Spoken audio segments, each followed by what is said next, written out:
Mr. Chairman, we're all set to go up in Albany. Okay. All right. Well, good morning, everybody. Welcome to our December meeting. A number of us are here in New York as a result of the weather. Some of the staff is here. And fortunately, due to the miracles of modern technology, we can conduct our meeting both in person and by the equivalent of Skype. We are not going to take up minutes from our meeting from November 25th because there's a short time frame between this meeting and our last meeting. The staff hasn't finished preparing them, so we'll take them up at our next meeting. The first item on our agenda is proposed outside activity regulations, and I think LT, you're going to kick that off for us. All right. Yes, thank you, Chairman. Good morning, everyone. Part of our mandate is to conduct a review of existing regulations under JCOP's jurisdiction. So over the last several weeks, we've begun reviewing the outside activity regulations, which included hosting a forum with ethics officers around the state. The outside activity regulations contained in Part 932 were passed in 1990. They apply to statewide elected officials and individuals who have been designated policymakers by their agency, commission, or authority. The regulations are intended to facilitate compliance with the Public Officers Law, mainly Section 74 of the Public Officers Law. Based on our preliminary review and periodic questions that we've received from ethics officers with respect to these outside activity regulations, we're proposing at this stage several changes to the regulations in order to clarify certain provisions and in order to increase oversight in other areas. So I want to give you a brief overview of some of the changes that we're proposing, again, at this early stage. Under the current regulations, serving as a director or officer of a for-profit corporation requires you to get approval from your agency and JCOP regardless of whether or not you're compensated. We're now creating a rule where if you are going to serve as a board member, an officer of a non-for-profit, you'll be required to disclose that information to your ethics officer before you engage in that conduct. So the proposed amendment recognizes that board service on some entities may have the potential to generate conflicts of interest.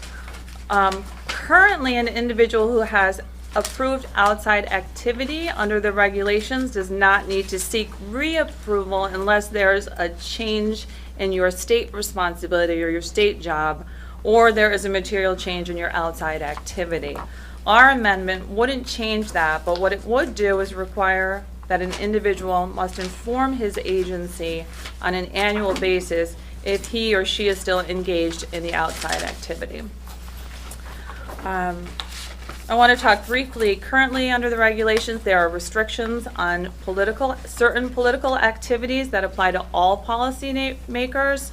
The restrictions include serving as an officer of a political party or a political organization. It also includes serving as a member of a party committee. In the current regulations, party and party committee are not defined. Our proposal would clarify those terms by providing definitions that we've taken primarily from the election law without changing the scope of those restrictions. We've also made other technical changes, and other changes we're proposing that we change the threshold for compensation for JCOP approval of outside activity from $4,000 to $5,000.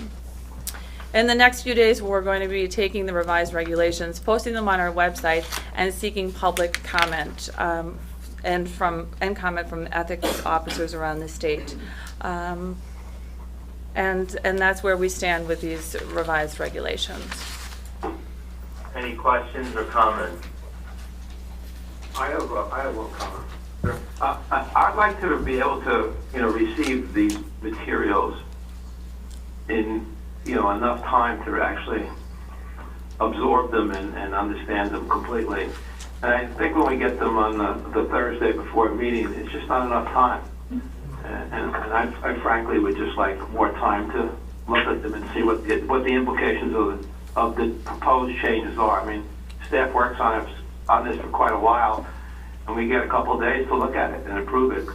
So I would move that we, table it to the next meeting. Well, Commissioner Castellero, nobody's asking the commission to do anything at this point.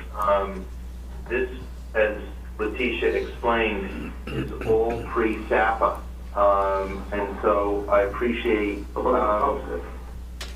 I appreciate and commend you for your desire to thoroughly review these, but there's no action item that's presently before the commission. And so I don't know if you were able to attend the conference call that the staff scheduled for, do we do a conference? We have scheduled conference calls in the past to discuss these changes. Unfortunately, probably due to scheduling issues, many commissioners have been able to attend those. But your point is well taken. I'm sure the staff will endeavor to try to get these to you more. And Chairman, But I think if we, you're going to post them on the website, I think the commissioners should at least be able to look at them and absorb them before they go up on the website. When you put them up on the website, it's kind of the imprinter of, somewhat approval of them. Essentially, you're putting them out as proposed.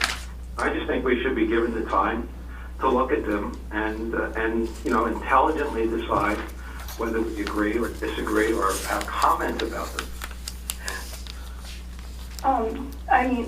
Commissioner, I understand your inclination. I think the idea here would be that we post them to solicit informal comments before we begin a formal process so that we could better engage with our community and then present to the commission what the comments are and what the changes are, so that we could have a real discussion. But this is really at an early stage where we just sort of want to hear what people think about these changes, and then we could engage in a more meaningful discussion with the commissioners.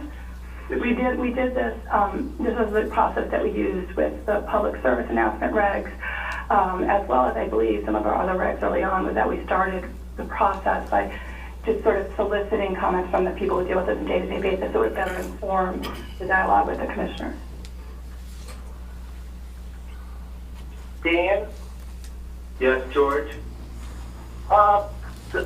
Somewhere during this process, could staff take the time, I know it may take a little time, to redline the proposed changes that they're going to put out onto the web against the existing regulation? It's just easier to read that way? We normally would do that, but we actually reconfigured the regs so that a red line wouldn't make any sense. We reorganized the regs, we put things in tables to make them much more clear. So a red line in this particular instance would not be helpful. Maybe we can come up with a way to identify some of the more significant changes, so it's a definition, so that they're highlighted or bolded, so that it's easy to identify where there are substantive changes. Yeah, we could do that. Rather than a red line, which, like Rob explained, wouldn't really be helpful in this particular circumstance. I'm sure we can come up with a way to make it easier. Whatever you do, should be able to see what it was and what you propose it to be. I agree, Judge. I think that's the way to do so that. I think we can provide that for the commissioners. And for the public, we can find a way to do that. Any other comments?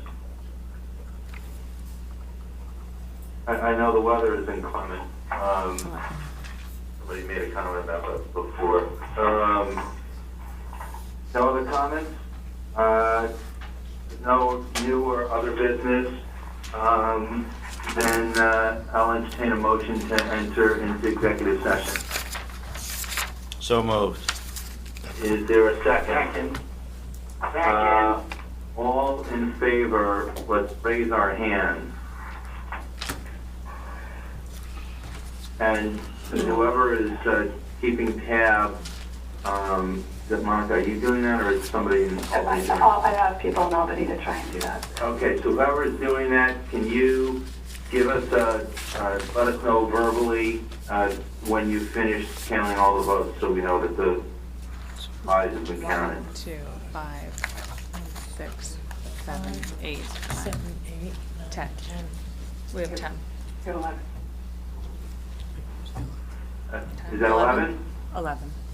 So the motion is carried unanimously. We'll now enter into executive session pursuant to Executive Law Section 94, subsection 19B. When we complete our work in the executive session, we will return to a public session and report to the extent the law permits us to on what we've done in the executive session. Thank you.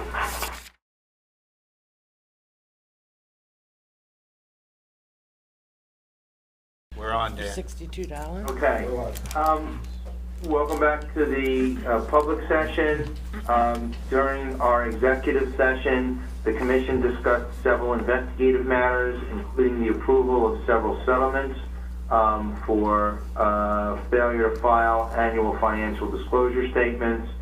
The commission also discussed the commencement of several substantial basis investigations. And unless there's any further business for the commission to consider now, I'll entertain a motion to adjourn. Senator Rath moves to adjourn. Is there a second? Commissioner Cavello. All in favor, please raise your hand. The motion is carried unanimously, and we are adjourned. Very happy holidays, everybody.